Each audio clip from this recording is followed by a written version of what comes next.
Saludarles, deseo hayan tenido un fin de semana bendecido. El día de hoy nos toca platicar un poco sobre ya las nociones generales, pues obviamente la charla o la cátedra del día de hoy va a ser basada en el programa como tal. ¿Tuvieron la oportunidad de ver los mensajes que les trasladé el día anoche? Sí, licenciado. Sí, licenciado.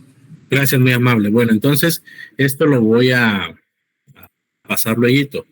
Ahí está, pues obviamente el programa de estudios. Lo que quisiera, si así ustedes lo consideran, es que puedan leer los objetivos generales y los objetivos específicos, porque vean ustedes dentro de los objetivos específicos en el punto 1, 2, 3, 4, 5, 6, 7, 8, 9, 10, 11. ¿Qué es lo que se pretende de este curso? Pues obviamente que ustedes actúen en forma crítica y objetiva en cuanto a la inmediación, concentración, oralidad. Por eso voy a seguir con ustedes insistiéndole en que platiquen. Para los que me estaban preguntando la bibliografía, pues obviamente en el programa de estudio está la bibliografía recomendada. Entonces yo les recomiendo que conforme vayamos recibiendo las cátedras, podamos ir, pues obviamente avanzando en el proceso. Este es el programa de estudio, eso ya lo tienen ustedes en sus manos. Les dejé el programa como tal, les dejé también el link, y de esa cuenta, pues si se dan cuenta, ahora redundancia, vamos a hablar un poco sobre los conceptos generales, la jurisdicción privativa que tanto les he platicado, ya, que ya lo vamos a ver a profundidad. El juicio ordinario y las impugnaciones, que eso es un tema muy importante, que conlleva todo el juicio ordinario laboral. Y pues obviamente el proceso ejecutivo laboral. Este semestre está encaminado sobre estos tres grandes rubros: las nociones generales del derecho procesal del trabajo como tal, la que comprende la primera unidad. Segunda unidad es todo el juicio ordinario laboral, ahí donde nos vamos a extender. Y pues obviamente la tercera unidad es el proceso ejecutivo laboral. La bibliografía, aquí está, ahí la pueden buscar ustedes y ahí la pueden leer. Entonces, teniendo ya ese conocimiento, vamos a platicar un poco sobre la primera unidad. No sin antes preguntarles, ¿tuvieron la oportunidad de repasar los principios básicos del derecho del trabajo, jóvenes? A ver, María de los Ángeles, ¿tuvo la oportunidad de leerlos? María de los Ángeles Asturias Muñoz.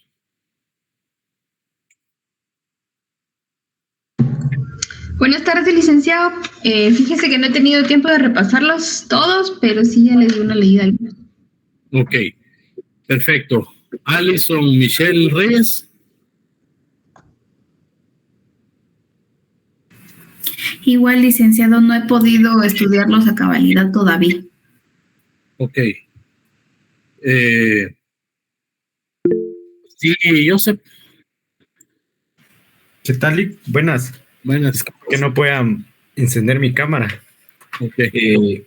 Fíjese que yo no sé si yo encontré los principios del derecho en los considerando, no sé si estamos hablando de esos. Son los que hablamos la semana pasada. Porque es que estos principios, Joseph y compañeros, les van a servir para todo el derecho como tal. Ojo, ustedes no deben de perder de vista, por favor, se los dije la semana pasada. Si no se los dije, pues dígame, Eddie.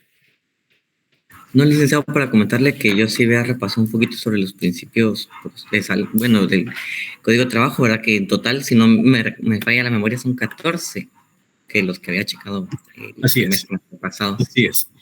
Entonces, hay un tema muy importante. Ustedes el semestre pasado vieron Derecho del Trabajo 1, que es toda la materia sustantiva. Posteriormente vieron Derecho del Trabajo 2, que es toda la materia colectiva. Y si ustedes recordarán, cada uno de esos tiene sus propios principios. Principio individual o principio colectivo del trabajo y principio individual del trabajo. El principio o el derecho procesal del trabajo individual tiene sus propios principios y el derecho colectivo del trabajo o el derecho procesal colectivo del trabajo también tiene sus propios principios. Entonces, ustedes tienen que aprender y van a comprender a conjugar toda esa serie de principios, porque los principios del derecho individual del trabajo se aplican al derecho procesal del trabajo. No obstante, también ya se aplican los principios ya rectores del proceso o los principios generales del derecho procesal civil y mercantil. Ya leímos el artículo 326 que regula que en cuanto a no contraría en los procedimientos de este código se aplicará supletoriamente el código de enjuiciamiento civil. Estamos hablando de que es el código específicamente procesal civil y mercantil. Entonces, como ya lo vamos a ver, primer duda o primer aspecto, porque quiero saber si conocen su código. Código de trabajo. ¿Qué decreto es? ¿330 o 1441? 1441. 1441. ¿Por qué? Fue en el año que salió decretado, ¿no, Lick? ¿Qué manda? Por el año en el que se decreta, ¿no? Comentarios. Licenciado, ¿me escucha? Sí. Si no mal recuerdo, al principio era el 330, pero luego el 1441 fue las reformas que se le dieron al primero, que era el 330. Por eso es que actualmente es el 1441. Si no estoy mal, fue en el gobierno de Diego Las Fuentes, pero ahí sí no estoy muy seguro. ¿Y cuándo entró en vigor? El 16 de agosto de 1961, creo. 16 de agosto de 1961, creo, no estoy segura, pero... pero veámoslo, por favor. Sí, es esa fecha. ¿Alguien más?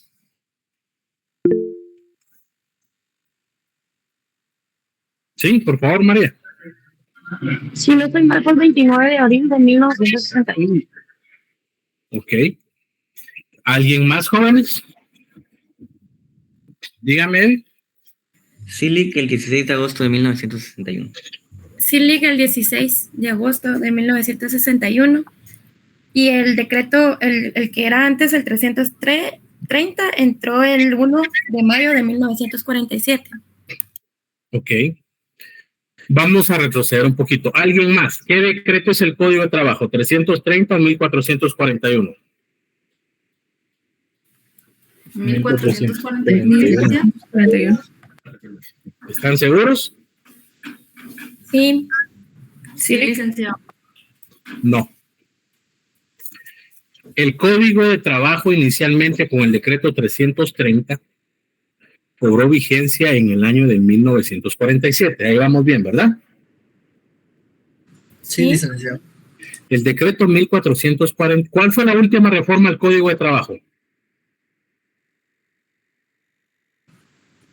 Fue la... Decreto 10 2022. 7-2017, creo, o 2022, si no mal recuerdo. Fue la 10-2022, Lick. La 10-2022 es una reforma general en cuanto a todo el tema de notificaciones electrónicas. Tienen razón. Pero una reforma de fondo del Código de Trabajo, ¿cuál es? El decreto 7-2017, licenciado. ¿Y qué regula ese decreto?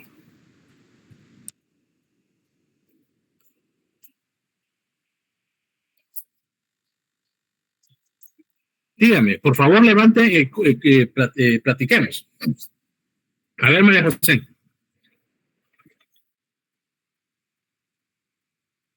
Disculpe, licenciado, me confundí. Pero ya que de una vez, María José, ¿cuál es? Quiero escuchar su comentario. Quiero escuchar su análisis. María José Recinos.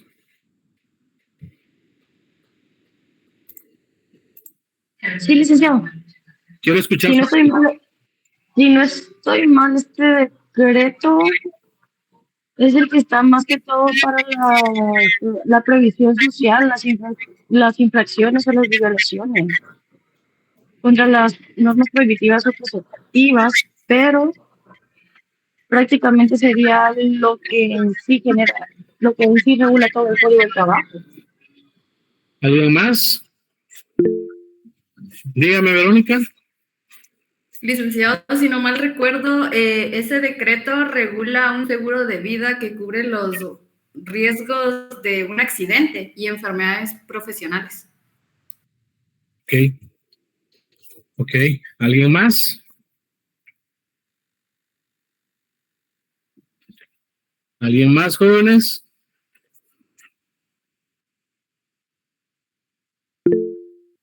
Por favor. Licenciado, yo creo que de las últimas reformas que también tuvo fue el decreto número 13-2022, que se refiere a la ley de tramitación electrónica de expedientes judiciales. Ok. ¿Alguien más? No piensen que los quiero cansar, quiero ver cómo está su análisis. Por favor, vayamos. ¿Alguien más? Y con esto ya continúo.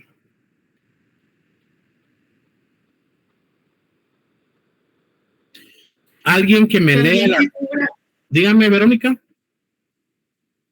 Licenciado, también esta reforma también era cubrir los gastos médicos de los empleadores. Bueno, no sé de dónde están sacando eso, pero para eso estamos, para aprender. Es que, vean ustedes, para conocer el derecho procesal de trabajo tenemos que conocer nuestro Código de Trabajo. Antes, ¿cuál es la reforma anterior al 7-2017? ¿Creen ustedes? ¿Qué reforma es la que se dio? Quiero comprender que ya manejan eso. No estoy mal, en el 2001, Lic. La 18, exactamente, la 37-2001. Vamos a ir por pasos, o vamos a ir por partes. El Código de Trabajo es de 1947, inició con el decreto 330. Alguien que me lea, por favor, el artículo 1 del capítulo 2 del título 18, disposiciones finales, disposiciones derogatorias y finales.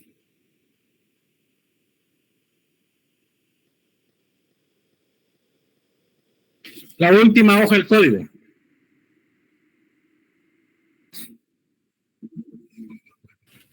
Yo lo tengo a la vista.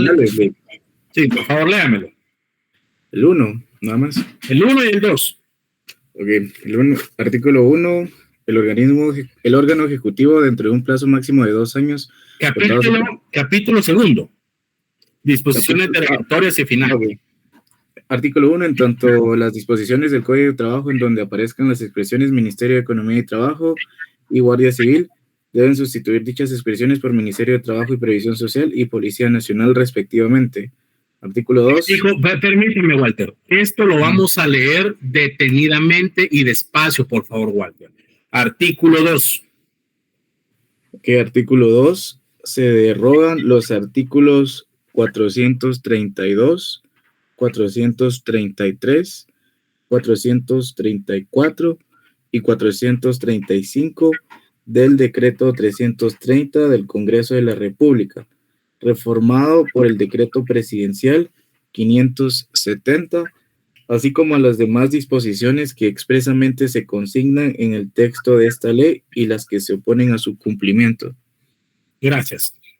¿En alguna parte de ese artículo o en alguna parte del código han leído ustedes que regula que se deroga el decreto 330, jóvenes? No, Lic. No, licenciado. No, licenciado. Entonces, el decreto 1000, y aquí lo acaba de leer Walter, el decreto 330 se reformó por el decreto 570. Posteriormente, ya venimos y vemos específicamente lo que ustedes están diciendo. Las reformas de 1961 que se introdujeron a través del 1441. En el decreto 330 se crea la Inspección General de Trabajo. ¿Qué es lo que pasa? Se da una reforma en el año de 1961 entra 2 meses vigencia, o sea, entra en vigencia 2 meses posteriores. Después existen reformas en 1990, 1992, en el año 2001, tal y como no sé quién lo mencionó, y desde 2001, ¿qué es lo que hacía esta reforma? Hasta antes del 2001, la Inspección General de Trabajo tenía la fuerza coercitiva y punitiva, y se daba la sanción o el poder sancionatorio a la Inspección General de Trabajo. Al haber tenido la fuerza sancionatoria del Inspector General de Trabajo, en su momento, a través de una reforma que se hizo en ese entonces, que ya lo acabamos de leer, o que él acaba de mencionar, no sé quién fue que lo mencionó, que es el 18-2001, lo que hace es venir y darle esa capacidad sancionatoria a la Inspección General de Trabajo. Al haber tenido la Inspección General de Trabajo la capacidad sancionatoria, presentaron las cámaras empresariales inconstitucionalidades a ese decreto 18-2001. Y lo que hace es venir y dejar con boca, pero sin dientes, a la Inspección General de Trabajo. Es por ello que, como no se fijó un procedimiento como tal, del año 2001 al año 2017, las sanciones o las multas que imponía la Inspección General de Trabajo iban encaminadas a la sanción correspondiente y las tenía que pagar el patrono a través de un incidente, porque recordémonos que la ley del organismo judicial regula que si no se tiene un procedimiento específico se va por la vía de los incidentes. Entonces, ¿qué es lo que pasaba con la inspección? Trabajaba, si no pagaban los patronos, se emitía la sanción correspondiente o se emitía se daba por agotada la vía y posteriormente se trasladaba el expediente al organismo judicial. Esas multas eran específicamente para el organismo judicial. ¿Tuvieron la oportunidad de leer el DR Carta del libro blanco de la OIT que les mencioné?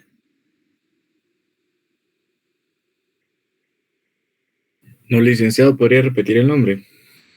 El libro blanco el libro blanco que emitió la comisión que vino en el 2008 a Guatemala. Así se llama, el libro blanco de la Inspección General de Trabajo. Eso se lo dije la semana pasada. Yo voy a poner de mi parte, jóvenes, pero ruego que ustedes también pongan de su parte leyendo, porque no quiero que solo vengan a escuchar, quiero que esto sea un debate y que platiquemos. ¿Oyeron? Entonces, desde el año, ¿se recuerdan que les hablé de la comisión de encuesta?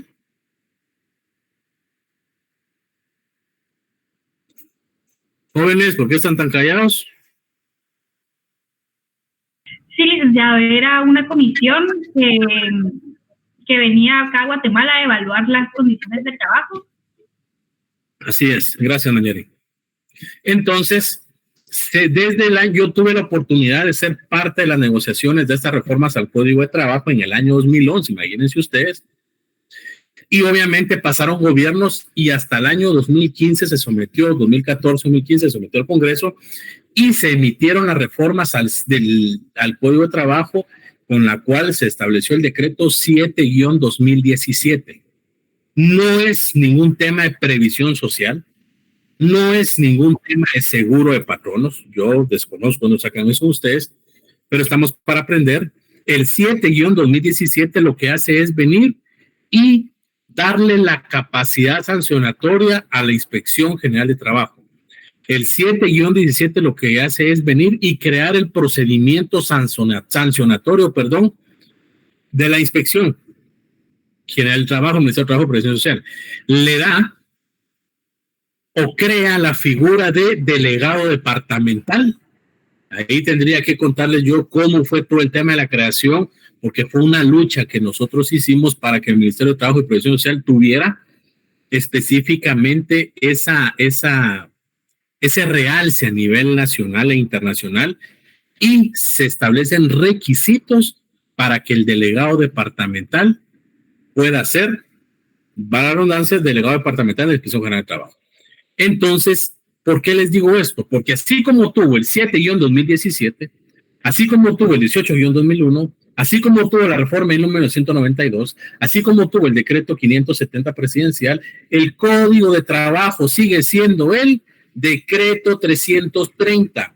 Entonces ustedes, si así lo consideran, ¿Por qué dice todos 1441? Porque lo primero que uno lee cuando abre la primera página del Código de Trabajo es decreto 1441, pero ahí tenemos que investigar un poquito. El decreto 1441 son reformas que se introdujeron a el decreto 570 y el decreto 570 son reformas que se introdujeron a el decreto 330. En conclusión, el Código de Trabajo es el decreto 330. Entonces, si ustedes así lo consideran, decreto 330 y sus reformas. Dígame, Joseph. Y disculpe con una pregunta. ¿Quién dijo que tenía la capacidad sancionatoria antes de que se le diera la Inspección General del Trabajo? Nadie tenía la capacidad sancionatoria. Lo que hacían era que en el 2001, en el gobierno de Alfonso Portillo, se dio una reforma muy fuerte, una reforma laboral en cuanto a sistemas colectivos y a temas de sindicatos, y ahí se introdujo el tema de la capacidad sancionatoria, porque al final antes se llamaba los juicios punitivos laborales. Entonces se le dio esa capacidad al inspector para que fuera más fuerte, y pues obviamente el sector empresarial en Guatemala en su momento, 2001, presentó inconstitucionalidades. Entonces, del 2001 al 2017, que fue cuando entró en vigencia ese decreto, lo que hacía el inspector era venir, se acercaba la primera vez, como obviamente el patrono, los patronos cuando incumplían, se le dejaba el apercibimiento o la prevención correspondiente, y si no cumplía, se daba por agotada la vía y se faccionaba el acta de incumplimiento, y eso se iba al organismo judicial a través de los incidentes. Otra vez, Manjari, usted me va a corregir cuál es su nombre. Entonces, a partir del año 2017, por presiones internacionales, ya es que la Inspección General de Trabajo tiene su capacidad sancionatoria. Claro, ahí hay mucho que hablar, pues, porque hay otros temas de transparencia que hay que ver, pero hablándolo académicamente es a raíz de ellos. Dígame, Manjari o Manjari, no sé cómo se pronuncia su nombre, disculpe. Manjari, está bien, licenciado. Yo tengo una duda, no sé si tuvo la oportunidad de escuchar lo que sucedió en Otlán Mall este fin de semana pasado. Le pregunto qué tipo de pasos son los que tomaría la Inspección General del Trabajo para ver cómo, pues, lo sucedido, el incidente del trabajador que falleció. Ok. Manjari y compañeros, aquí hay un tema muy importante. El Ministerio de Trabajo y Previsión Social, ¿ustedes han escuchado lo que es un inspector polivalente? No, Eso es lo que yo he explicado el semestre pasado. ¿No se los explicaron? Bien. De conformidad con los criterios y parámetros que maneja la Organización Internacional del Trabajo, de la cual Guatemala es parte y es adscrita, el inspector polivalente es ese inspector que de una u otra manera ya tiene esa dualidad de ver todos los aspectos en materia de salud y seguridad ocupacional y en materia laboral. ¿Qué es lo que pasa en el Ministerio de Trabajo? Los inspectores de trabajo tienen plena fe pública, pero aunque son capacitados en materia de salud y seguridad ocupacional, existe la Dirección de Previsión Social que pertenece al viceministerio. ¿Ustedes saben cómo se estructuró el Ministerio de Trabajo y Previsión Social? ¿No los pusieron a investigar eso el semestre pasado? Sí, licenciado, sí. Sería derecho laboral administrativo, ¿no? Pues más que derecho laboral administrativo, no sé en dónde les preguntaron la estructura del Ministerio de Trabajo y Previsión Social, pero sí se la saben. Bien, en lo que lo buscan. El Ministerio de Trabajo y Previsión Social actualmente, porque mañana puede cambiar, está integrado por 3 viceministerios: Viceministerio Administrativo y Financiero, Viceministerio de Administración del Trabajo, con la cual está adscrita la Dirección General de Trabajo, la Inspección General de Trabajo y la Dirección de Fomento de la Legalidad Laboral, y la Viceministerio de Previsión Social, con la cual está adscrita, pues obviamente, Departamento de Extranjería, Movilidad Laboral, la Dirección de Previsión Social. Entonces, en la Dirección de Previsión Social existen técnicos en salud y seguridad ocupacional. ¿Qué es lo que tiene que ver el inspector de trabajo? El inspector de trabajo eso es lo que se ha peleado mucho, que aprenda conocimientos sobre salud y seguridad ocupacional. Él llegan los inspectores y aquí van a hacer una función eminentemente reactiva. ¿Por qué? Porque lo que tienen que hacer aquí es verificar si existe, 1, reglamento de salud y seguridad ocupacional. 2, establecer si existen los comités de salud y seguridad ocupacional. 3, determinar si el patrono le otorgó y le entregó todo el equipo correspondiente de salud y seguridad ocupacional, máximo que fue de no sé cuántos metros de altura. Y 3, establecer que obviamente la persona, en este caso es un hecho notorio, quiero entender yo, que no tenía su arnés, no tenía su chaleco. Entonces la Inspección General de Trabajo tiene que determinar si esa acción que lamentablemente cobró la vida de un ser humano es responsabilidad del patrono o es responsabilidad específica del trabajador. Pero sí tiene que ver mucho el actuar que va a tomar la Inspección General del Trabajo. Aquí lo que hay que hacer es, de una u otra manera, venir y establecer quién tiene la responsabilidad, porque al final el patrono sí tiene la responsabilidad como tal de venir y establecer los lineamientos para que el trabajador haga caso, por decirlo así, sobre la obligación que tiene de utilizar el arnés. Entonces, por ahí me iría yo, Manjari. ¿Por qué? ¿Por qué? Porque no obstante, se puede ir por una vía, existe también lineamientos en el derecho común. Porque si esto es un accidente de trabajo, hay gente que dice, mira, es que esto, o qué es lo que ha pasado con eso de las simulaciones laborales. Muchos dicen es que como contratistas no tenemos la obligación. Entonces hay un artículo que me imagino ustedes ya se los enseñaron, pero se los voy a leer y todos saquemos el Código Civil. Van a decir ustedes qué tiene que ver el Código Civil en esto.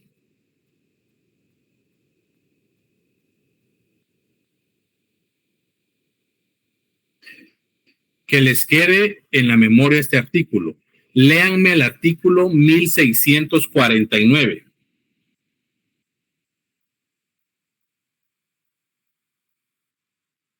Accidentes de trabajo. En los accidentes de trabajo son responsables los patronos, aunque mediare culpa del trabajador, pero no responderá del accidente cuando el trabajador lo haya voluntariamente producido.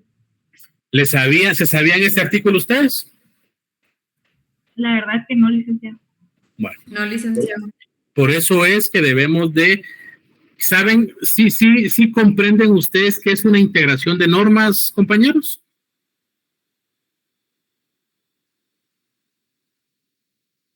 Con toda confianza. ¿Qué es, Walter?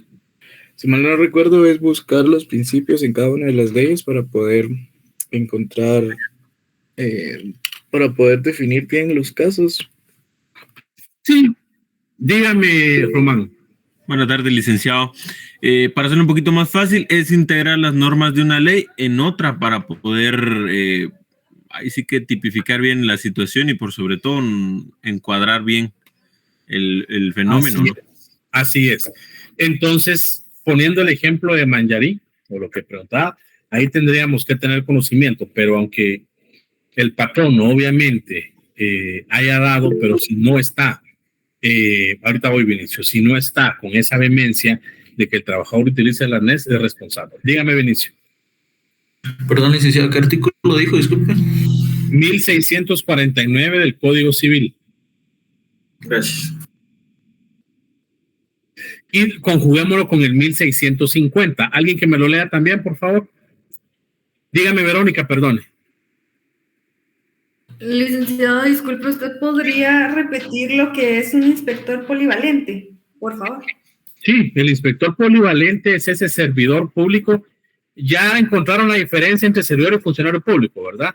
El inspector de trabajo es un servidor público que tiene las capacidades y tiene todas las habilidades para determinar aspectos en materia laboral que tienen que ver con la administración del trabajo, pero también que tienen que ver con el tema de salud, seguridad ocupacional, y también tienen que ver con temas de salud y temas de seguridad social, porque no es lo mismo salud y seguridad ocupacional que seguridad social.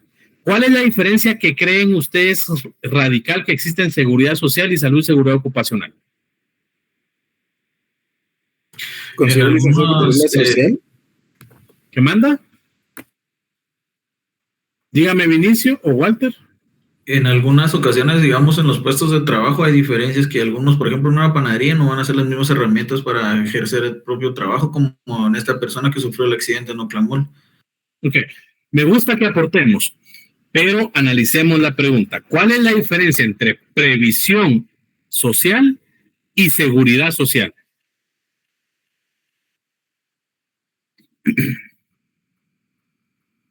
La previsión es como prever algún tipo de accidentes o cosas que se puedan suscitar en alguna estación de trabajo. ¿Y la seguridad social? Supongo a mi criterio que puede ser algún tipo de que tenga que ver con el ámbito legal. ¿Han escuchado ustedes la seguridad social? ¿Qué es la seguridad social? Yo supongo tal vez, licenciado, que es más como el entorno que, por ejemplo, tal vez que el trabajador, su zona de trabajo sea como muy peligrosa. Ok. Dígame, Mayari. Es sin acento en la I, licenciado.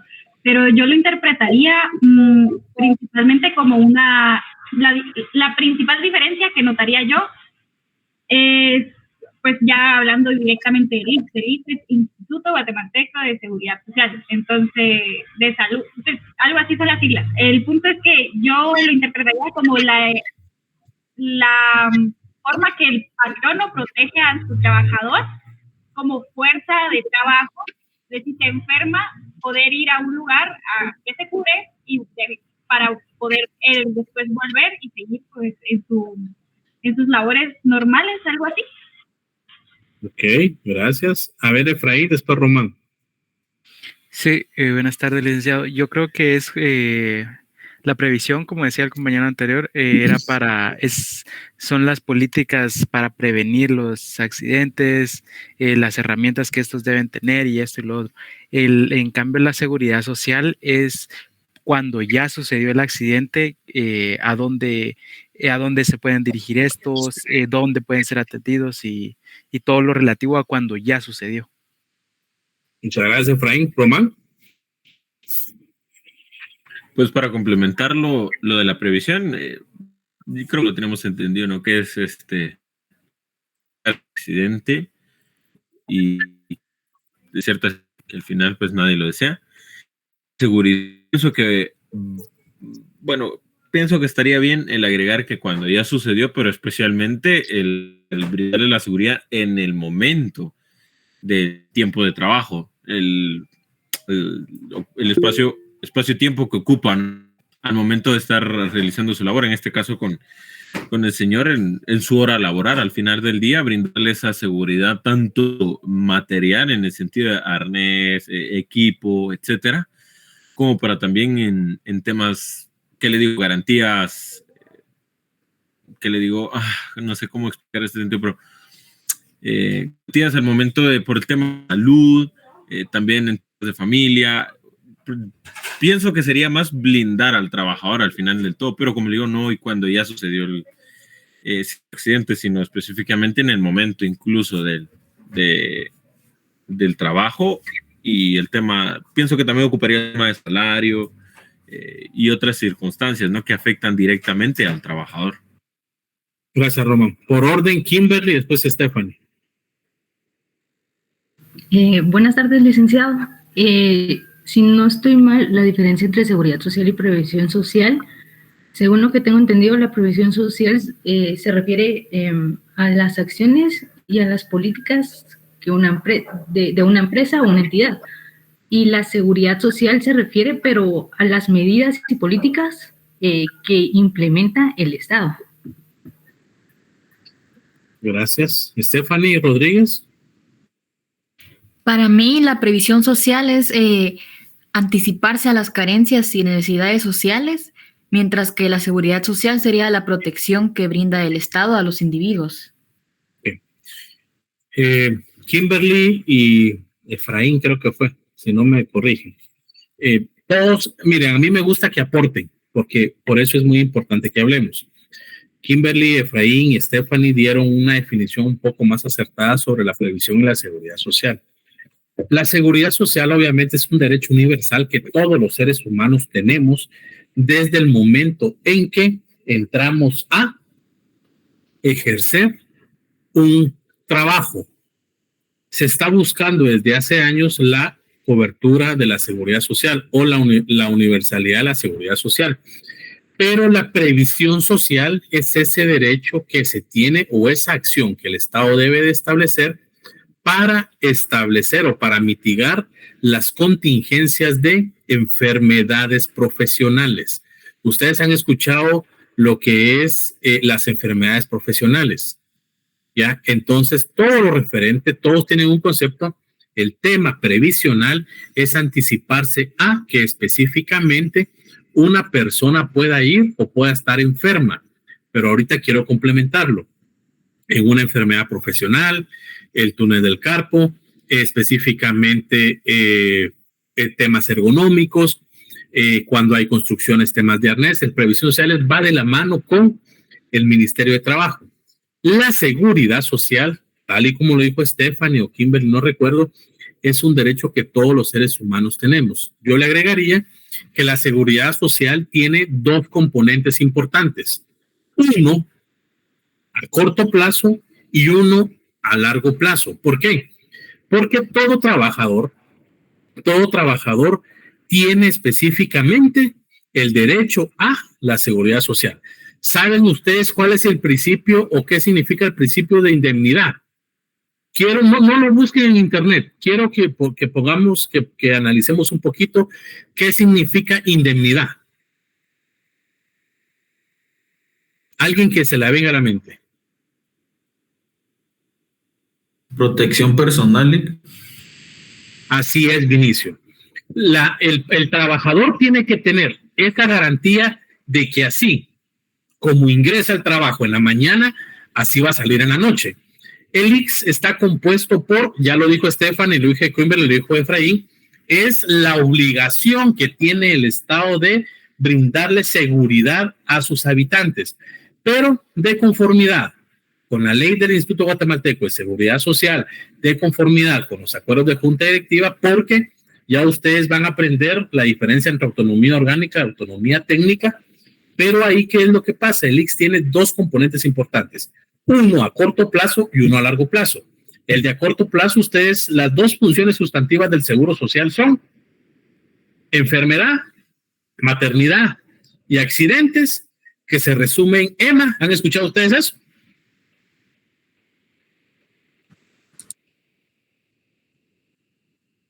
¿Han escuchado el EMA? No, licenciado. No, va. ¿Y han escuchado la otra función sustantiva del Seguro Social, que es a largo plazo, que es el IBS? Ese sí no lo han escuchado. Sí, licenciado. Ok. Invalidez. El IBS, invalidez, vejez y sobrevivencia. El IBS está contemplado en el acuerdo 1124 de la Junta Directiva.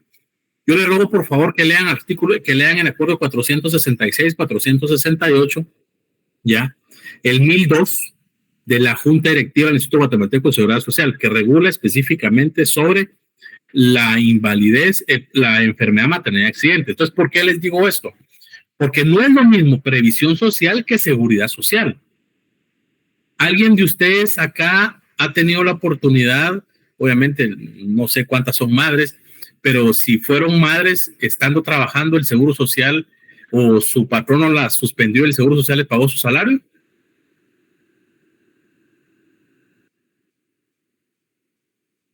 ¿Damas? ¿Cómo fue su experiencia? Buenas tardes, licenciado. Sí, por ejemplo, a mí me suspendieron, son, si no estoy mal, 80, bueno, en total son 90 y algo de días, no estoy segura de esa cantidad, Pero No, no me fue- 35, 84. o sea, en total, todos los días del el pre y el post. A mí, por ejemplo, mi hija nació en octubre, me suspendieron en septiembre, yo regresé a trabajar en diciembre 15 y para el 21 de diciembre a mí ya me estaban pagando ese tiempo que estuve suspendida y pues fue, o sea, yo llegué súper puntual, todo y no tuve ninguna complicación. Gracias, Astrid. Pero ¿por qué creo que por qué fue esto? Porque usted estaba en una relación de dependencia y porque usted estaba cotizando al Seguro Social. Ustedes como trabajadores, nosotros como trabajadores y todos como trabajadores cotizamos al Seguro Social el 4.83, 3% en concepto de invalidez, vejez y sobrevivencia, 3% en concepto de enfermedad, maternidad, accidentes, y 1.83 en concepto de invalidez, vejez y sobrevivencia. Por eso es que suma el 4.83 y el patrono paga el 10.67, 3.67 por IBS y el 7% por EMA. Todo eso lo vamos a ir viendo cuando salga, pero eso sí lo tenemos que platicar porque en un juicio ordinario laboral también se llevan los juicios de previsión social. ¿Han escuchado ustedes los juicios laborales en materia de previsión social? No. No, la verdad nunca lo había escuchado. ¿Tienen su ley del IX a la mano? No, del IX, no, Lick. Va, para la próxima que consigamos la ley del IX y le damos el artículo 50. Solo descargué el acuerdo 466 que usted mencionó ahorita.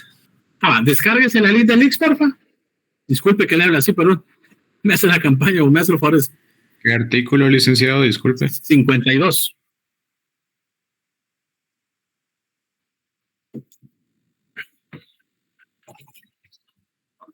Leámoslo todo, por favor, Paulo. Lo referente a resolución de conflictos y sanciones. El artículo 52 de la Ley de Seguro Social. Ahorita voy a ver, disculpe. La ley del IX, el decreto 200-95.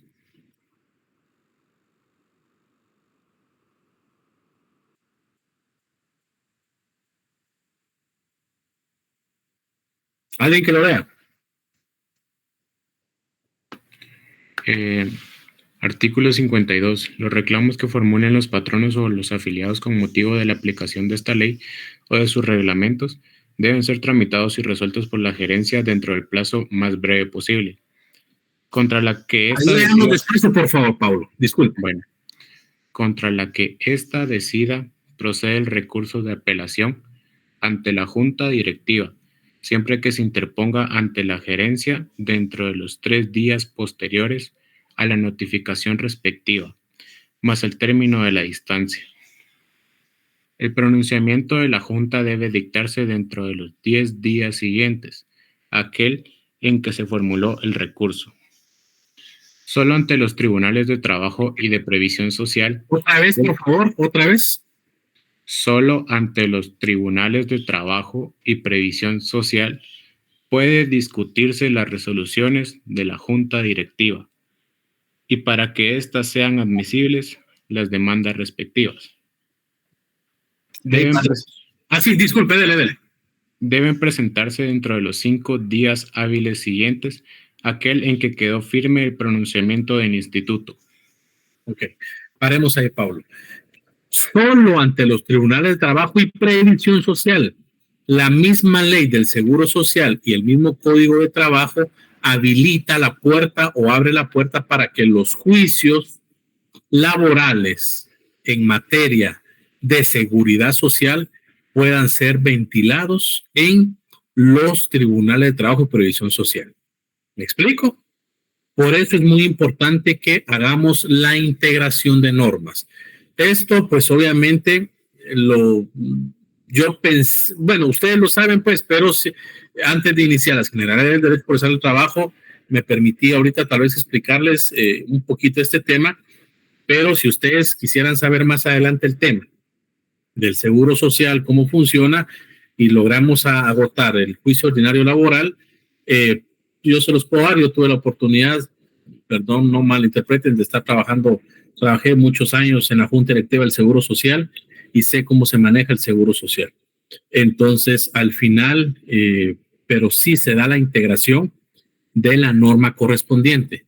y tuve la oportunidad también de estar trabajando y tuve a mi cargo 5 años en la Inspección General de Trabajo y soy abogado litigante en materia laboral. Entonces, por eso es que yo les comparto lo que yo he aprendido. Y lo que a mí me gustaría es que ustedes, cuando lleguen a litigar, Dios mediante, tengan esa experiencia y, por favor, hagan bien su trabajo. Porque ya leímos el artículo 202 de la Ley de Organismo Judicial. ¿Se recuerdan? De responsabilidad. Licenciado. Bien. Entonces, ¿alguna duda de lo que hemos estado hablando? Yo tengo una duda con respecto a la estructura del Ministerio de Trabajo y Previsión Social, que dijo que eran 3 viceministerios, pero yo no alcancé a escuchar, creo que solo uno, administrativo financiero, no sé si estoy bien. Fácil, yo se los voy a dar. Viceministerio Administrativo y Financiero, Viceministerio de Administración del Trabajo y Viceministerio de Previsión Social. Pero yo, y compañeros, yo los motivo a que ustedes tengan la función investigadora o investigativa. ¿Y cuál es esa función? Bueno, como el licenciado me dijo esto y no la escuché, me voy a meter a la página del Ministerio de Trabajo y Previsión Social y descarguen el organigrama. Métanse al Seguro Social y descarguen el organigrama. Ahí está bonita, OIM, que es Organización y Métodos del Seguro Social, tiene toda la estructura. El Seguro Social está conformada por 8 sugerencias, ¿ya? Sugerencia de integridad y transparencia, sugerencias de tecnología, sugerencia administrativa, la sugerencia financiera, la sugerencia de planificación y desarrollo, la sugerencia específica de salud, la sugerencia de prestaciones pecuniarias, no son 7. Y posteriormente está la Junta Directiva del Seguro Social. Entonces, métanse y tengan esa labor ustedes de ir identificando los cuadros o identificando las sugerencias específicas en el Ministerio de Trabajo. Pero yo se los doy, pero lo pueden investigar, ¿oyeron?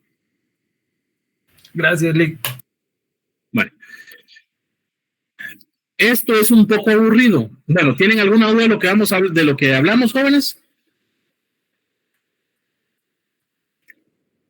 Ya vieron que por eso prefiero la presencialidad, porque así les digo, a ver, usted tiene duda, ¿no? Que aquí no los puedo ver. La otra semana vamos a hablar. ¿Tienen alguna duda? No, Lick. Bueno, yo les rogaría que esto lo vamos a pasar porque al final, ¿quién les está dando derecho procesal del trabajo, el derecho procesal civil a ustedes? El licenciado Mario Gordillo. Es una eminencia, es una experiencia. Entonces, yo no me voy a meter a explicar el tema de derecho procesal. Él tiene libros, él es una persona muy conocedora del derecho civil y procesal civil. Entonces, aquí pues lo que yo trato de explicar es un poco el nacimiento del derecho procesal como tal, ya que él se los va a explicar. Eso es prácticamente lo mismo. ¿De dónde nació? Pues obviamente los periodos exegéticos de los procedimentalistas, es decir, de ir formando los procedimientos como tal, ¿ya? Y de esa cuenta es que durante el siglo XIX hasta principios del siglo XX, pues obviamente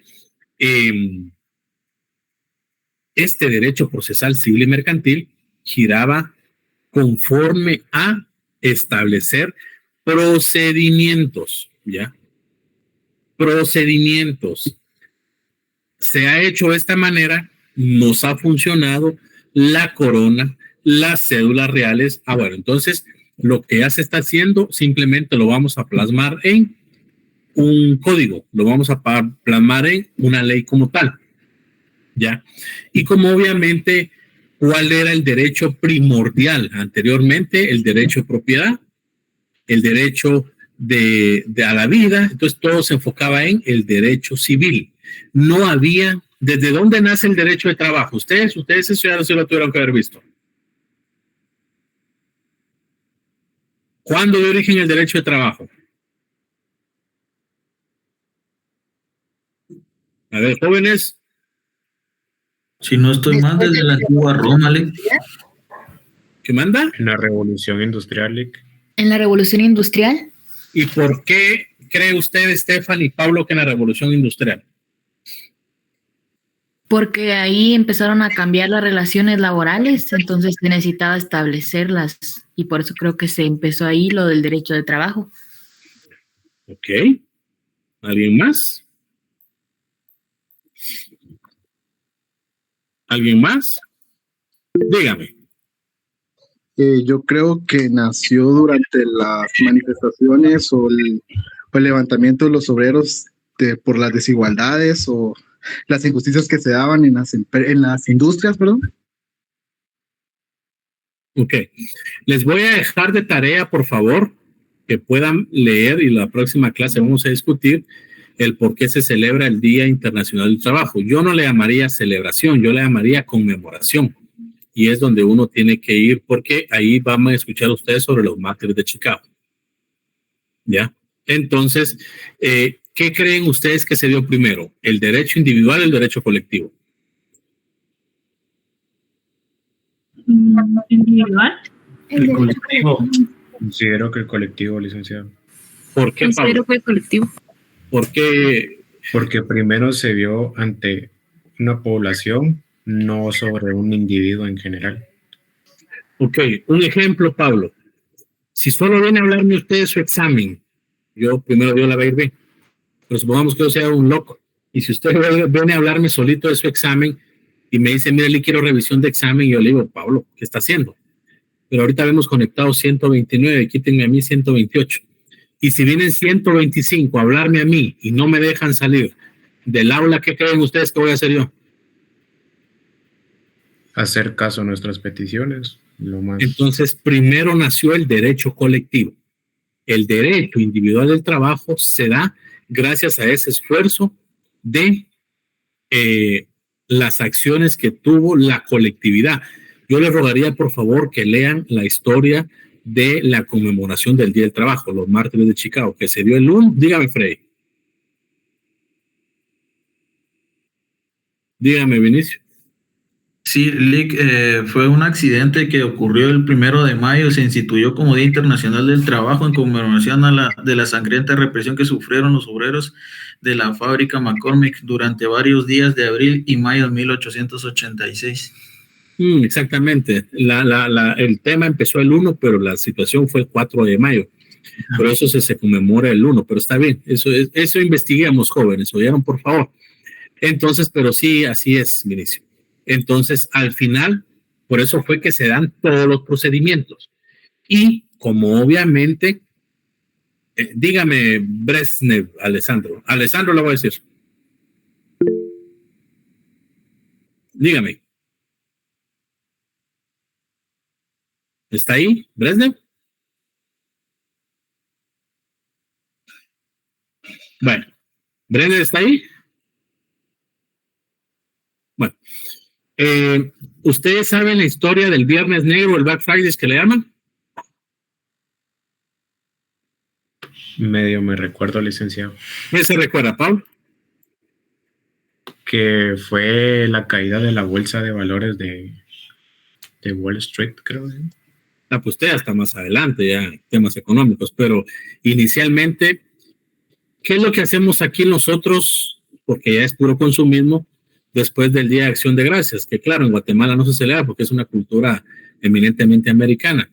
Pero ¿por qué le llama Black Fridays? Dígame, María José. Porque las empresas rebajan los precios absurdamente. Ok, sí, está bien, comercialmente sí. Pero ¿de dónde creen ustedes que viene el nombre Black Fridays? Viernes Negro. Dígame. Si no estoy mal, la historia es que en esa época se remataban a los esclavos negros pues hace ya años. Así es, Efraín. No, lo que yo sabía era lo mismo, que en esa época, en esa fecha, se subastaban a un precio menor a los esclavos de raza negra. Más que subastar, lo que hacía era lo siguiente. Claro, se esperaban siempre en el mes de noviembre. Hay muchas historias y ustedes, yo los invito a que lean. El derecho es de leer, estimados amigos. El derecho es de leer y de comprender. Pero lo que hacía era venir y se daba la cena de los reyes, de la corona, y se anunciaba en todo el pueblo porque ponían aprueba lamentablemente a los esclavos que no tenían derechos laborales porque no eran tratados como personas y como cosas y como objetos. Y lo que se hacía era venir y hacer, dígame Dulce, hacer un intercambio. Entonces, más que subastar, lo que hacían era, por eso es que era Black Friday, es decir, le estoy hablando conforme a la historia, no malinterpreten mis palabras. Black Friday es el viernes negro. Entonces, vamos a hacer un intercambio, vamos a subastar, vamos a comprar. Díganme ustedes si existían derechos laborales. No. Entonces, claro, ya comercialmente lo han vuelto, pues obviamente a su conveniencia, pero los invito también que ya cuando terminen de leer la historia, el 1 de mayo, se pasen a leer la historia correcta del Black Friday. Ya tienen tarea para el fin de semana, un par de horitas que no vean Netflix y ahí se van a empapar de lo que es el derecho de trabajo. Dígame, Brenner. ¿Me escucha? ¿Hoy sí me escucha? Sí, Brenner. Sí, precisamente el Día del Trabajo se conmemora debido a que en esa época querían reducir la jornada laboral de 14 horas a 8. Es por ello que se moviliza a los trabajadores en Chicago, iniciando las protestas el 1 de mayo, creo yo. Luego de ello, pues el 4 de mayo, cuando se estaba presenciando un discurso de parte del señor Hilden, un desconocido lanzó una bomba hacia la multitud, provocando múltiples de muertos y heridos. Posterior a ello, fueron enjuiciados muchos sindicalistas, quienes fueron pues ejecutados, se les dictó sentencia de muerte, fueron ahorcados, y a partir de ello, para conmemorar a estos sacrificios, pues luego posteriormente se redujo la jornada, es que se celebra el 4 de mayo, el Día del Trabajo. Así es, Brenner, sí se conmemora.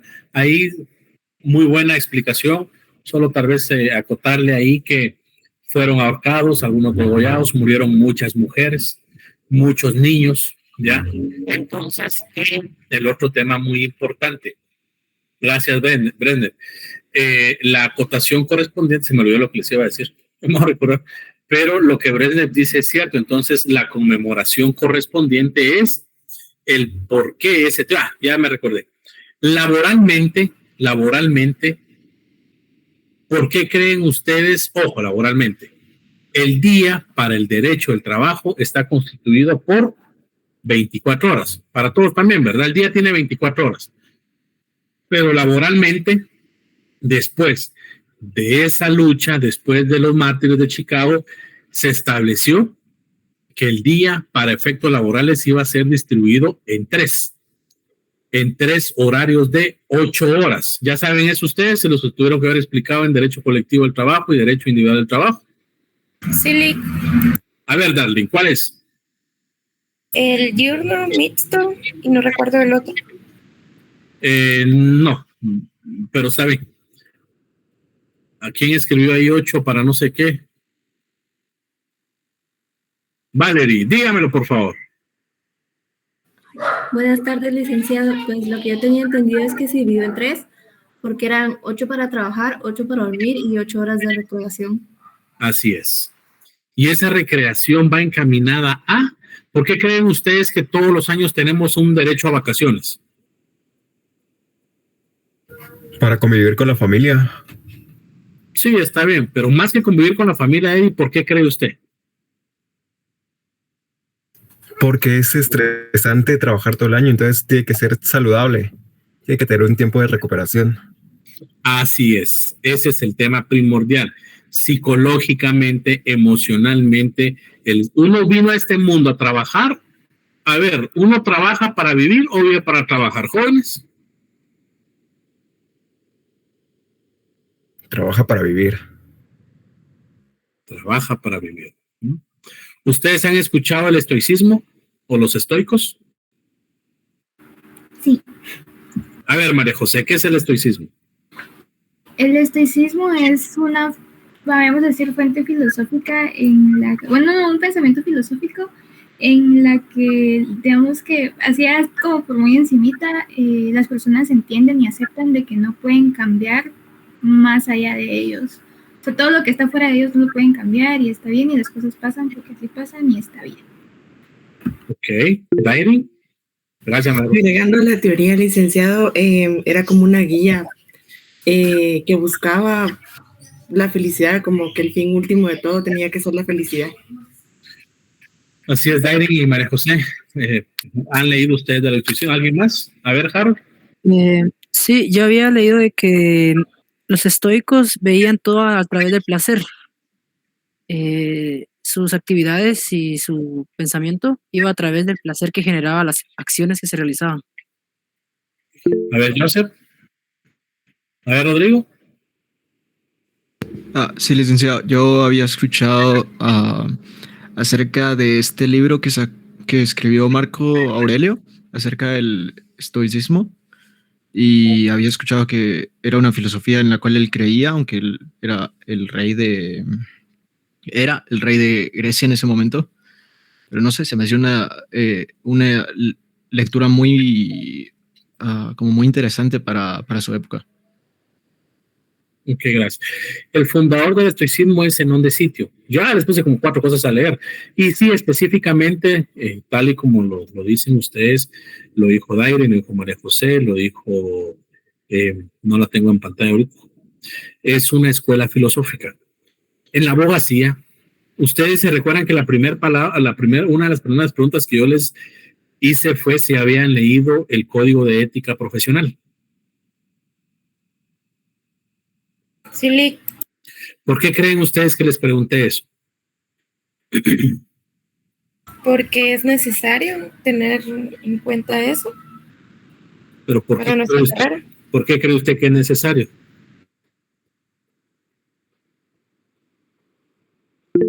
Porque tiene muchas obligaciones, bueno, en su contenido del código son muchas obligaciones las que nosotros debemos de cumplir éticamente. Ok. Manjari. Porque los abogados nos tenemos que regir bajo cierta estructura moral y ética en la que debemos regir nuestra función profesional. Así es.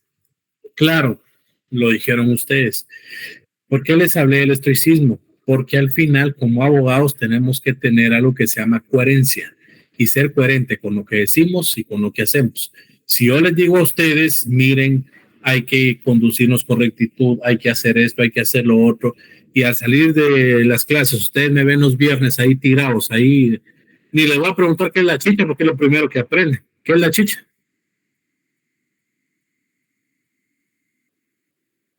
No se hagan conmigo. Ya saben qué es la chicharronera que está allá afuera de la Zancal.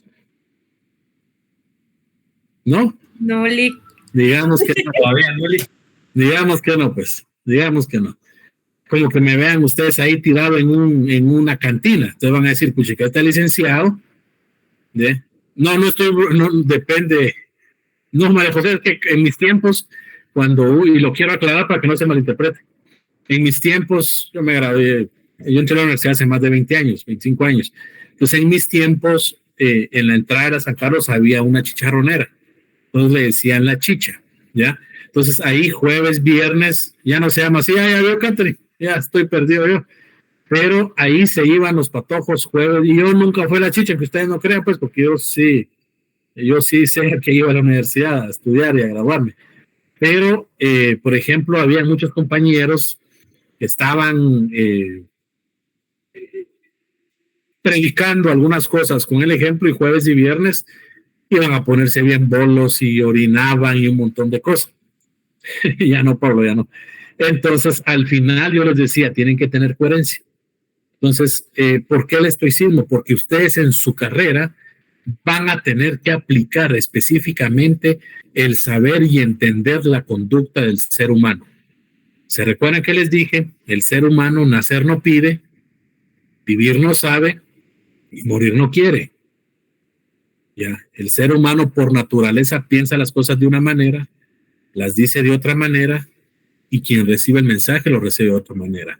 En su carrera ustedes como abogados van a tener que comprender y entender muchas injusticias que les va a tocar a ustedes ser Quijotes. ¿Saben ustedes qué es Quijote? ¿Ya leyeron ustedes el libro El Quijote de la Mancha? Sí. No. Vamos a hacer un examen de eso. Entonces, vean, realmente son mentiras. O sea, entonces, vean eso. Entonces, al final, yo ya les puse tarea ahí para que ustedes puedan leer. Claro, ustedes van a saber. Entonces, ¿por qué hablamos de todo esto? Por el tema de que se daban las pautas y los procedimientos correspondientes y se iban dando, pues obviamente, los lineamientos de que se hacía de cierta manera y se tenían que seguir con esos procedimientos. Entonces, lo que se hizo nada más fue codificar los procedimientos que se daban. Por eso fue que lo primero que nació fue el derecho civil, el derecho común. ¿Se recuerda cuando les hablé del derecho común en clase? Sí, licenciado. Ok, entonces por eso es que se llama derecho común. Entonces, derecho a la propiedad. Pero para poder desarrollar este derecho tenemos que sentar un procedimiento. Por eso es que nace el derecho procesal, civil y mercantil, ¿ya? Y obviamente después se da las codificaciones. ¿En dónde empezaron estas escuelas? ¿O en dónde empezaron estas teorías? La escuela alemana, italiana, española. Esto no se preocupen ustedes en copiarlo. Yo, si me prometen, bueno, pero ahora los exámenes son presenciales, ¿verdad? Ya va a ser más fácil. Pero estas diapositivas yo siempre se las comparto a mis alumnos para que no se enfoquen en copiar, sino únicamente se enfoquen en platicar conmigo, ¿ya? Entonces está la escuela alemana, la italiana y la española. Eso ya ustedes lo pueden investigar, por favor, en cuanto a el desarrollo de estas escuelas correspondientes y cómo cada una fue trabajando el derecho procesal civil y el derecho civil. Por ejemplo, en la escuela alemana, aquí en la diapositiva establece que fue James Goldsmith. ¿Ya han escuchado de él ustedes?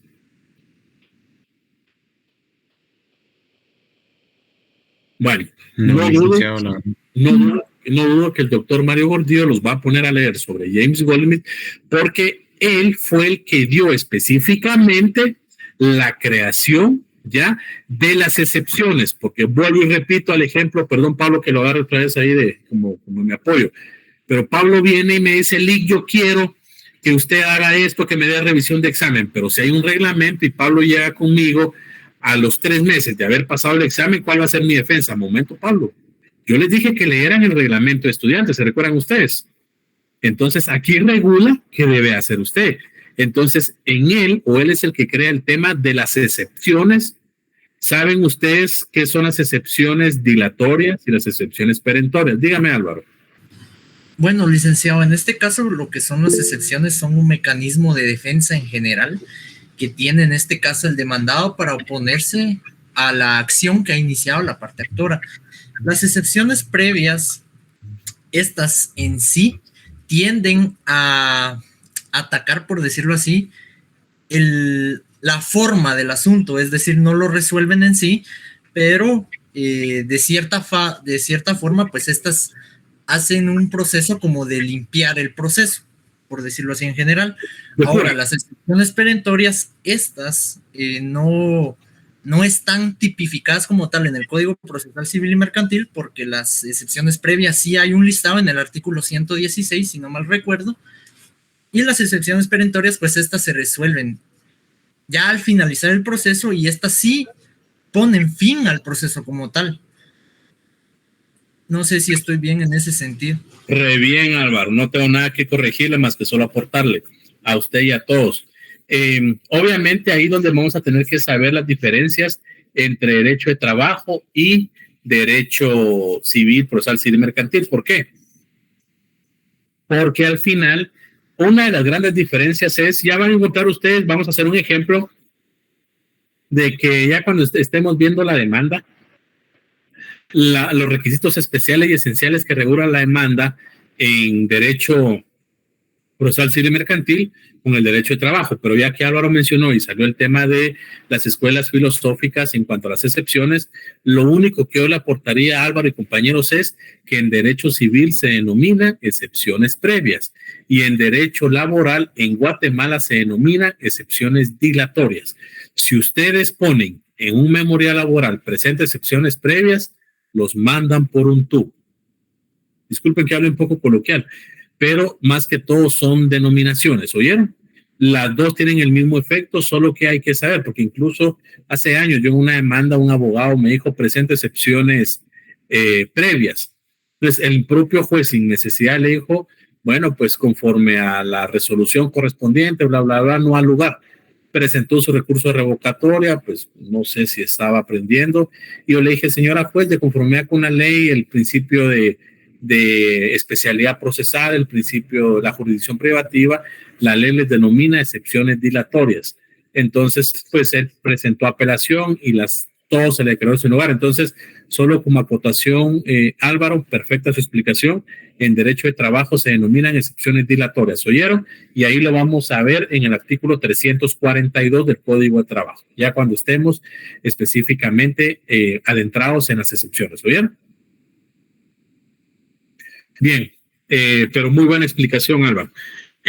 Después viene la escuela italiana, pues obviamente aquí vamos a ver con Giuseppe Chovenda, que obviamente él es el actor ya de esta integración, ya, en donde se da el sistema de los derechos, y de esa cuenta, él con Francesco Carnelutti es considerado ya como uno de los mejores procesalistas. Eso no nos alcanza el semestre para explicar cómo trabajaron ellos, pero aquí recuérdense que les damos nosotros nociones. Y después, obviamente, el tercero que le siguió las pistas a estos dos fue Piero Calamandri, ¿ya? Entonces, búsquenos, por favor, y pónganse a leer si ustedes lo consideran. ¿Por qué se ríe Shirley? No lo sé, pero bueno. Entonces, dos, la escuela española, que fue la tercera. Recuérdense ustedes, ¿de dónde ven nuestro Código Civil, jóvenes?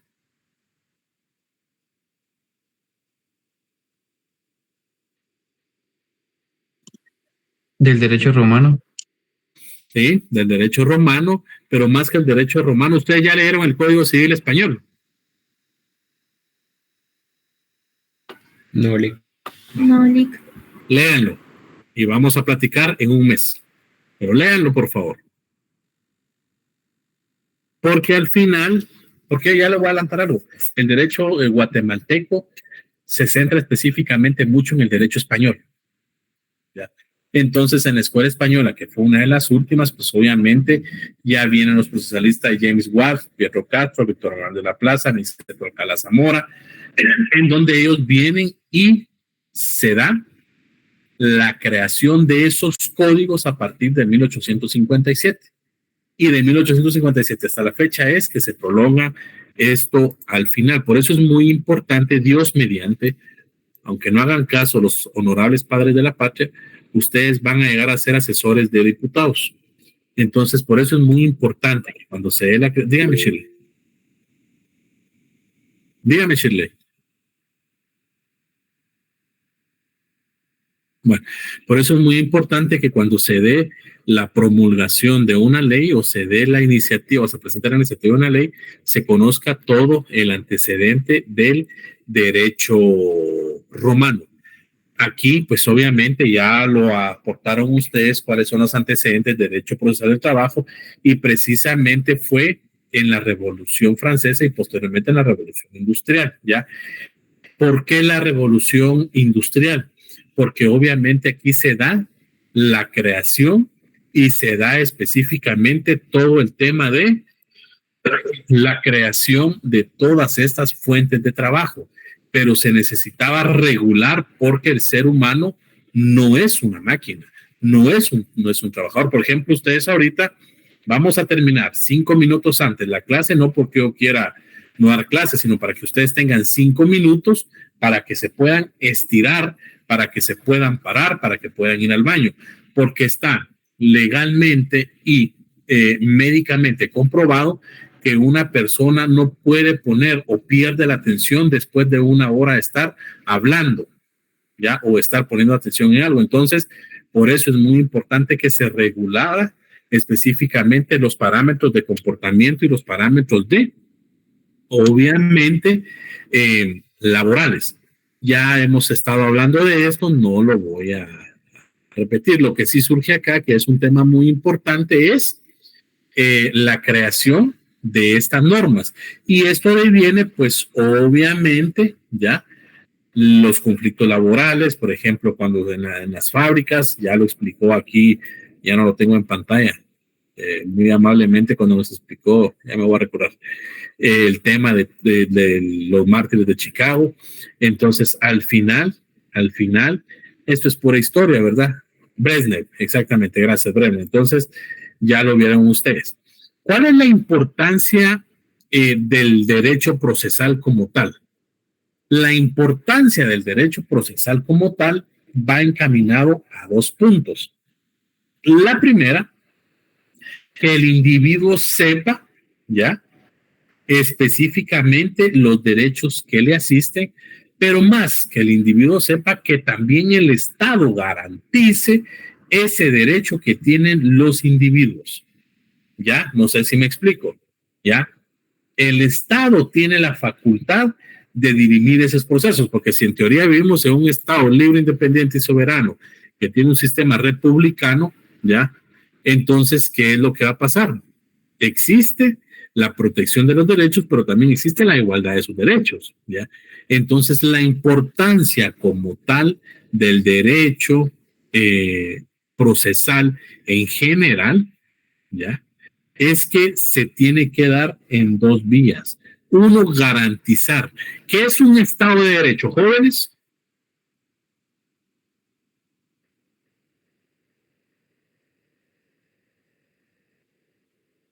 ¿Qué creen ustedes que es un Estado de Derecho? Ustedes han escuchado que dicen vivimos en un Estado de Derecho, pero ¿por qué creen ustedes que dicen que vivimos en un Estado de Derecho? Porque se dice, licenciado, que el Estado de Derecho es la filosofía política que todos los ciudadanos e instituciones dentro de un país, en Estado y en comunidad, velan por el bien, porque el bien esté sobre encima de todo lo demás. Sí, está bien. O sea, en pocas palabras, respetar la ley de un país. ¿Ya? Entonces, ¿qué es lo que pasaba? Pues obviamente se debe de garantizar, porque antes de la Revolución Francesa, el derecho de trabajo, ya van a ir viendo ustedes, ha ido evolucionando y de hecho es una pelea constante sobre los derechos laborales, porque lo que se hizo al principio fue, entonces vamos a juzgar el derecho de trabajo sobre las bases del derecho privado, del derecho ordinario, ¿ya?, o el derecho común, derecho civil. Entonces se aplicaban los principios del derecho civil y se dio la creación, ¿ya?, de injusticias.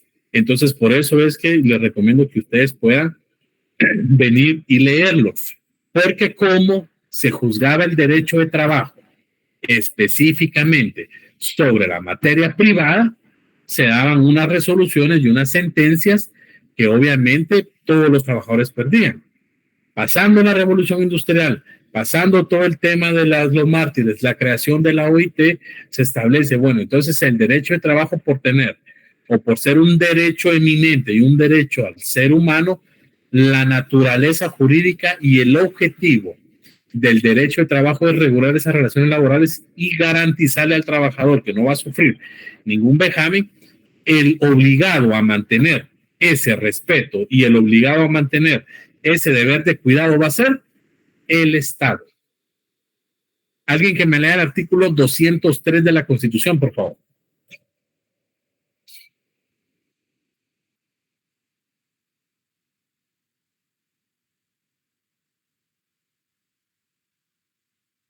¿Jóvenes están ahí? Ya lo tengo, que lo he visto. Me la campa.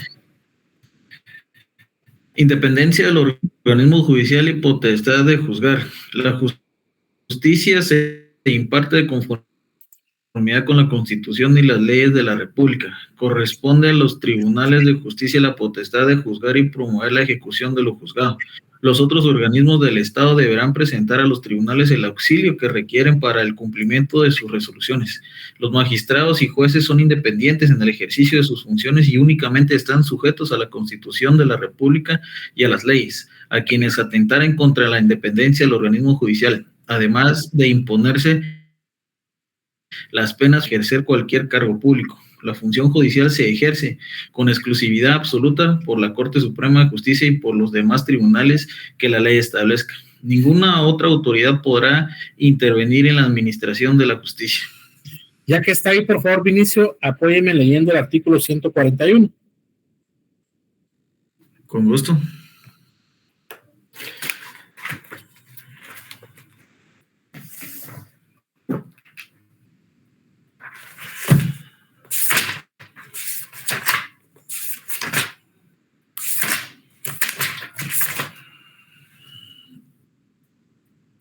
Artículo 141. Soberanía. La soberanía radica en el pueblo, quien la delega para su ejercicio en los organismos legislativo, ejecutivo y judicial. La subordinación entre los mismos es prohibida. Muchas gracias. Entonces, al haber leído el artículo 203 que regula sobre el organismo judicial y al estar leyendo el artículo 141 regula que es un organismo del Estado. Por lo tanto, es deber del Estado garantizar ese derecho que tienen todos los habitantes. ¿Ya? Entonces, por eso es que la naturaleza del derecho procesal del trabajo es eminentemente pública. ¿Por qué? Porque compete al Estado garantizar dicho derecho. ¿Estamos claros? Sí, licenciado. Bien, siendo las 15 horas con 40 minutos y para que ustedes puedan estirarse un ratito, vamos a dejar la clase el día de hoy ahí, no sin antes preguntarles si tienen alguna duda. ¿Tendría algún fundamento legal en la Constitución la naturaleza del derecho laboral? Ah, sí, ya lo vamos a ver. Ya lo vamos a ver. Eso, de igual manera, se recuerdan que los puse a hacer una tarea. Un montón, diría. Pero para que entregaran hoy, ¿cuál era? La del artículo 102. Ahí. La relación que tiene con el Código Laboral. ¿Lo hicieron o no lo hicieron? Sí, licenciado. Ok. Y se recuerdan ustedes que también hemos leído el artículo segundo el párrafo segundo sobre del 103 de la Constitución.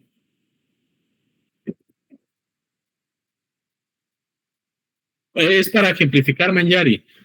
Hay varios fundamentos. El segundo párrafo del 103 puede ser en cuanto a la naturaleza, ¿vio? Está el 106, está el 102, ¿ya? Entonces, por eso les supliqué que pudieran hacer. Está el derecho es una obligación, ¿no? ¿El trabajo es una obligación o es un derecho? ¿Ustedes? Derecho. Derecho. Es un derecho.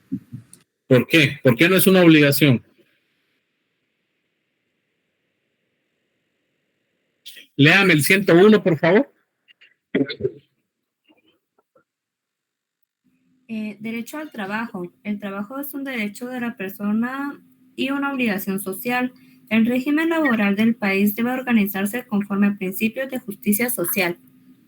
Ahí regula que es un derecho y una obligación social. ¿Por qué creen ustedes que es una obligación social? Porque es la única fuente lícita para adquirir algún, podría decirse, algún bien o tener patrimonio. Así es, Vinicio. Así es. Es una obligación, pero es de parte del Estado de proveerle un trabajo digno a la persona para que pueda sustentarse y así cumplir con lo que está en la Constitución acerca del bien común, ¿no? Sí, eso es muy buen análisis, Brenner. Es discutible si el Estado es el obligado a crear ese trabajo o el Estado es el obligado a garantizar a las personas los mecanismos correspondientes para crear fuentes de empleo. Pero eso ya lo vamos a ver, porque el mayor contratista ahorita o el mayor contratante ahorita en Guatemala es el Estado, porque yo no sé cuántos aquí, pero en la noche hay varios alumnos que trabajan en el Estado y pocos trabajan en la iniciativa privada. Pero es discutible, pero en sí es eso. Yo, Brenner y Vinicio también. ¿Otra duda, jóvenes? No, Lick. Bien, entonces los dejo, están a 3 minutos para que se estiren y vayan al baño y tomen agua, coman algo. Nos miramos el miércoles a las 4 menos cuarto, siempre dando ese margen. Ahorita voy, Vinicio. Siempre dando ese margen de 5 o 10 minutos para que puedan estar todos presentes. ¿Oyeron? Dígame. Gracias, licenciado. Gracias. Pero yo solo quería ver si no tenía usted algún tipo de asistencia. ¿Perdone? Si no iba a manejar algún tipo de asistencia para las clases virtuales. Yo lo tengo aquí grabado, no se preocupe, porque las clases se graban. Ok, gracias, Lick, perdone. Para servirle. Que tengan buena licenciado. Feliz tarde. Licenciado, gracias.